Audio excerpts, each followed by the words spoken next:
കഴിഞ്ഞ റമളാനിൽ പരിപൂർണമായും തറാവീഹ് നിർവഹിക്കാൻ കഴിയാതെ പോയതെന്തുകൊണ്ട്? കഴിഞ്ഞ റമളാനിൽ ഒരു ഖത്മ പോലും തീർക്കാൻ കഴിയാതെ പോയതെന്തുകൊണ്ട്? കഴിഞ്ഞ റമളാനിൽ ദാനധർമ്മം പെരുപ്പിക്കാൻ കഴിയാതെ പോയതെന്തുകൊണ്ട്?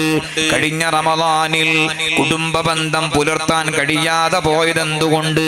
കഴിഞ്ഞ റമളാനിൽ ഓരോ ഫർളുകളും ജമാഅത്തായി നിർവഹിക്കാൻ കഴിയാതെ പോയതെന്തുകൊണ്ട്? കഴിഞ്ഞ റമളാനിൽ സുന്നത്തുകൾ പെരുപ്പിക്കാൻ കഴിയാതെ പോയതെന്തുകൊണ്ട്? മുൻകഴിഞ്ഞ റമളാനുകളെ സംബന്ധിച്ച് ആത്മകഥം ചെയ്യണം. എന്നിട്ട് ഈ റമളാനിൽ ഇൻഷാ അല്ലാഹ് എന്റെ ഫർളുകളെല്ലാം ജമാഅത്തായി തന്നെ നിർവഹിക്കും. തറാവീഹുകളൊന്നും നഷ്ടപ്പെട്ടു പോവുകയില്ല. ഖത്മുകൾ ധാരാളമായി നിർവഹിക്കും. ഖുർആൻ ഒരുപാട് പാരായണം ചെയ്യും. ഇൽമുകൾ ഒരുപാട് കേൾക്കും. ഇങ്ങനെ ആത്മകഥം ചെയ്ത് ഈ റമളാനിൽ